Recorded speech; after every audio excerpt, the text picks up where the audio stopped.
저는 인천 부평을 국회의원 박상원입니다. 어제 이미 한번 기자회견을 한 바 있습니다. 윤석열 정권의 국정원이 이재명 대표 피습 사건을 조직적으로 축소, 은폐, 왜곡했습니다. 뿐만 아니라 오늘은 존경하는 천준호 의원님과 함께 지난 대선 기간 동안 5월, 6월이죠. 지난 대선 기간 동안 국정원이 이재명 대통령 후보에 대한 테러를 조장했다라고 하는 주장을 하기 위해 이 자리에 섰습니다.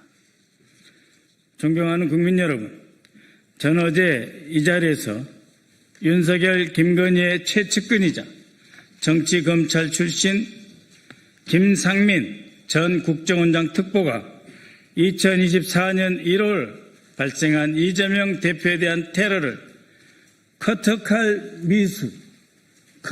살인 미수, 즉 커터칼로 뭔가 했는데 아무 일도 일어나지 않았다는 식의 커터칼 살인 미수라고 축소 왜곡하는 보고서를 작성했다고 폭로한 바 있습니다. 오늘은 이러한 보고서에 더해서 국가정보원이 총리실 대테러센터에 더 이상 이재명 대표에 대한 피습 사건을 테러로 확정할 수 없다는 최종 보고를 함으로써 대선 기간에 이재명 대표에게, 이재명 대통령 후보에게 그렇게 많이 쏟아지는 테러 첩보에도 불구하고 오히려 테러를 방치하고 조장했다라고 하는 주장을 하고자 합니다. 이 핵심 주장을 하기 위해서 오늘 천준호 의원님께서 함께해 주셨습니다. 그러면 준비된 보도자료를 읽기로 하겠습니다. 지금 보시다시피 김상민 특보의 보고서입니다. 이 해당 보고서는 국정원 대테러국장이 국정원의 정상적인 법률 자문 조직, 즉 기획조정실 법률처를 무시하고 김건희 압력으로 임명된 김상민 특보에게 법률 검토를 요청하여 작성된 것입니다. 김상민 특보는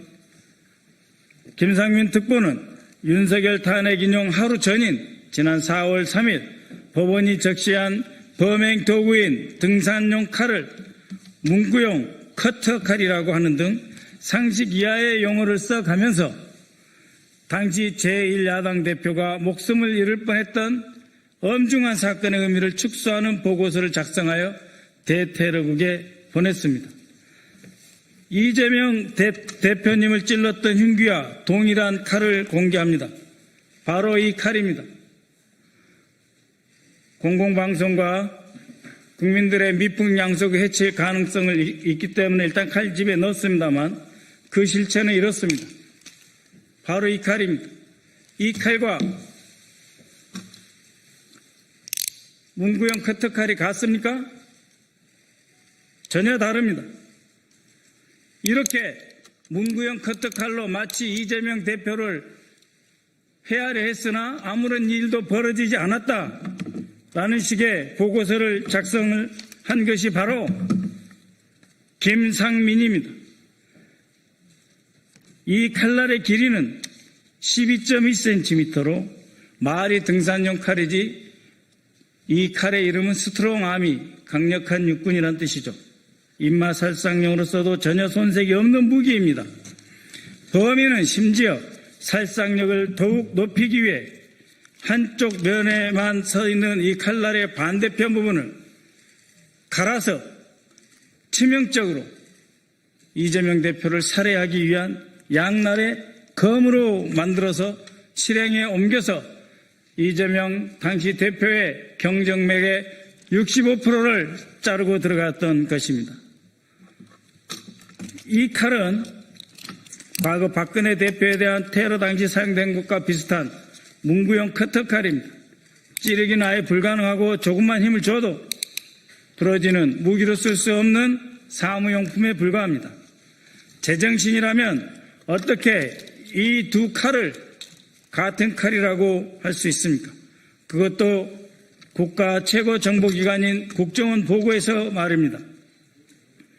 어제 밝힌 대로 이재명 대표에 대한 명백한 테러 사건을 테러로 지정하지 않기 위해 커터칼이다 라고 커터칼 미수로 왜곡 축소하도록 한 조태용 전 국정원장과 김상민 전 특보 그리고 국정원 전 테러국장에 대해서는 직권남용, 허위 공문서 작성 및 행사 그리고 정치관여 혐의로 고발할 예정입니다. 그때 사건 현장에 함께 있었던 천준호 의원님의 추가 보고입니다.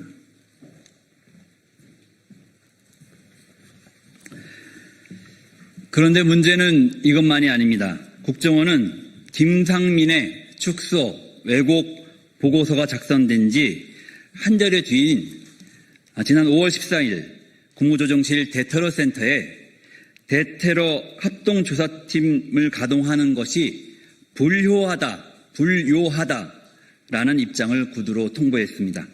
이 사실은 지난 7월 국무조정실을 통해 확인된 것입니다. 테러 위기 관리 표준 매뉴얼에 따르면 대테러 합동조사팀이 테러 여부를 신속히 규명하고 결과를 대테러센터에 통보하도록 되어 있습니다.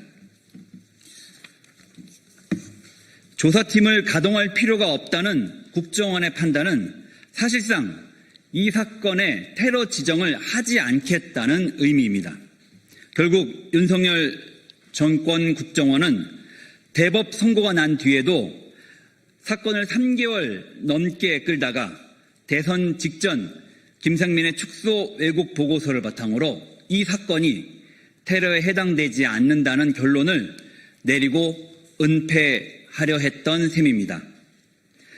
사건 직후인 2024년 1월 3일에는 국정원이 즉시 대테러 합동조사팀을 꾸려 합동조사 결과를 국무조정실 대테러센터에 통보한 바 있습니다.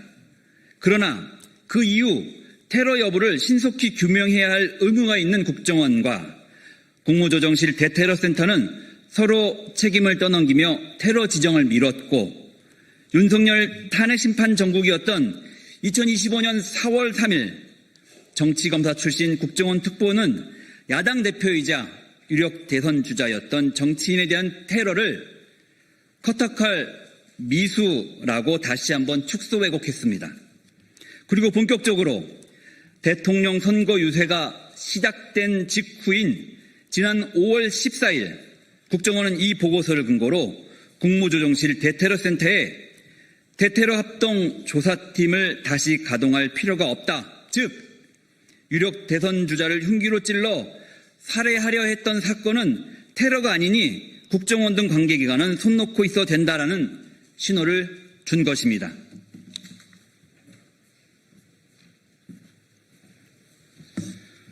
네, 이 때문이었을까요? 지난 대선 유세 직전부터 이재명 대통령 후보에 대한 테러 위협이 급증했고 그럼에도 불구하고 정치적 균형을 맞춘다면서 여야에 동일하게 파견된 경호팀만으로는 위협 대응이 불가능해서 저희 민주당은 자체적으로 경호지원팀을 편성해서 대선이 끝날 때까지 한시도 긴장을 늦출 수가 없었습니다. 유권자들이 후보자의 얼굴을 잘 볼 수 없다며 불만을 터뜨려도 꼭꼭 숨으려 한다는 상대 후보 측의 네거티브 공세에도 불구하고 저희는 방탄연단과 방탄유리로 후보를 지켜야 했습니다.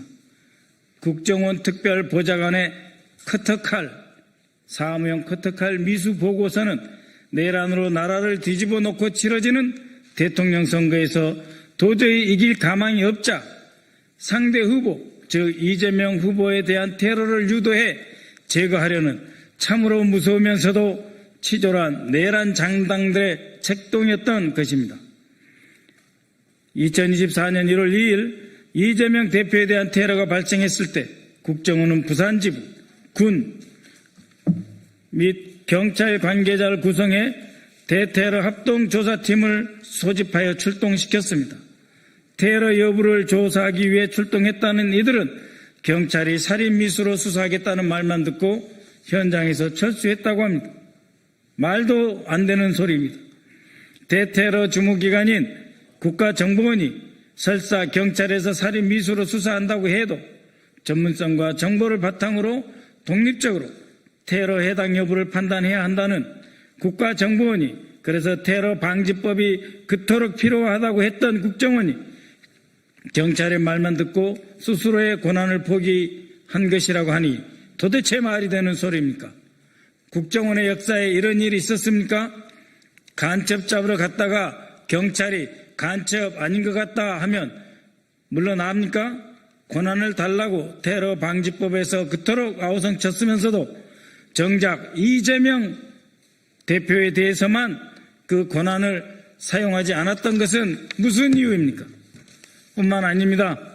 국정원 대테러 상황실은 당시에 피습 사건 상황 보고에서부터 이 사건을 축소 왜곡하였습니다. 소방일보입니다. 소방청의 소방일보.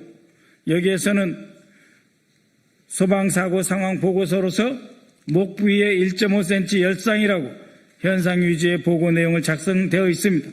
그런데 국정원의 대테러 상황실에서 발생한 대테러 종합 상황실 제2보에는 60, 70대 노인이 과도로 찔렀고 출혈량이 적은 상태이며 소방에서 목 부위 1cm라고 열상으로 추정한다, 이렇게 되어 있습니다. 범인을 노인으로 찌르기로 개조된 전투용 칼을 과도로 목 부위 경정맥이 끊길 뻔한 상황을 출혈량이 적다며 상황의 심각성을 왜곡하고 축소한 것입니다. 이 대표의 옷입니다. 이 과도로 인해서 찔린 상처로 흥건히 젖은 와이셔츠입니다. 이게 어떻게 출혈량이 적은 것입니까? 국무조정실 대테러 종합상황실은 과도와 입마살상용 칼도 구분 못하는 아마추어들입니까? 도대체 누구의 지시를 받고 상황을 왜곡하고 축소하였던 것입니까? 저희 민주당에서는 당시 사건을 의도적으로 축소했다고 총리실 공무원을 고발하자 윤석열 정부의 경찰은 대테러 상황실에서 전송한 문자는 경찰 상황팀이 작성한 문자 내용을 그대로 받아서 전송한 것이다 하며 무혐의 처분하였습니다. 바로 그러한 국가정보원이 야당 대표이자 유력 대선 주자를 정치적으로 죽이려 했던 그런 의도가 없고서야 이렇게 보고서를 작성할 수 있습니까? 현장 증거 인멸 사진입니다. 현장에 출동했던 대테러 종합조사팀은 서둘러 혈흔을 제거하도록 지시하는 등 증거인멸에 관여했습니다. 이 판례를 보시면 사실 동영상이 있습니다만 젊은 남성의 지시로 물을 뿌리고 바닥을 열심히 닦는 경찰관들의 모습이 그대로 들어있습니다. 사람이 많이 다니지도 않는 가덕도 신공항 건설 부지 현장에서 핏자국, 혈흔을 사건 발생 몇 시간 만에 서둘러 지워버리는 이유가 무엇입니까? 대테러 합동조사팀이 사건을 왜곡하고 축소한 것도 모자라 증거인멸을 지시한 것입니다.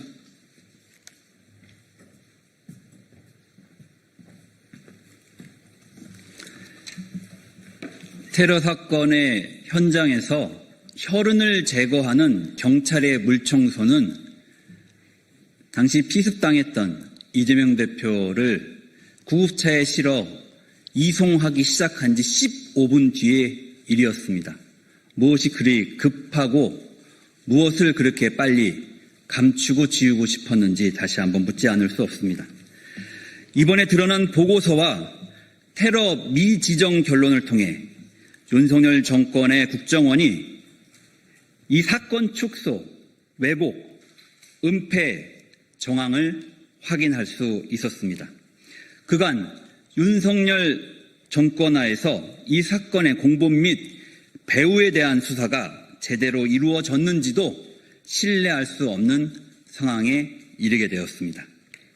테러범이 테러 전날 밤 가덕도 행정복지센터에 택시를 타고 간 이유가 무엇인지, 테러범을 그곳에서 숙소까지 데려다 준 사람은 이재명을 죽여야 대한민국이 산다고 말하는 손현보 목사의 구구종교시설 세계로 교회의 신도인데 이 세계로 교회와의 연관성에 대해서는 충분히 수사되었는지 등 공본 및 배후에 대한 의혹이 해소되지 못했습니다.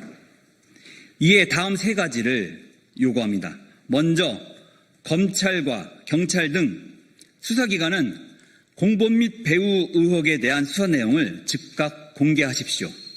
만약 제대로 수사가 이루어지지 못했다면 전면적인 재수사를 통해 국민적 의혹을 해소해 주시기 바랍니다. 또한 국정원은 이재명 대표 테러 사건의 축소 왜곡을 누가 지시했는지, 그 경위는 어떻게 되는지 자세한 진상을 조사해야 합니다.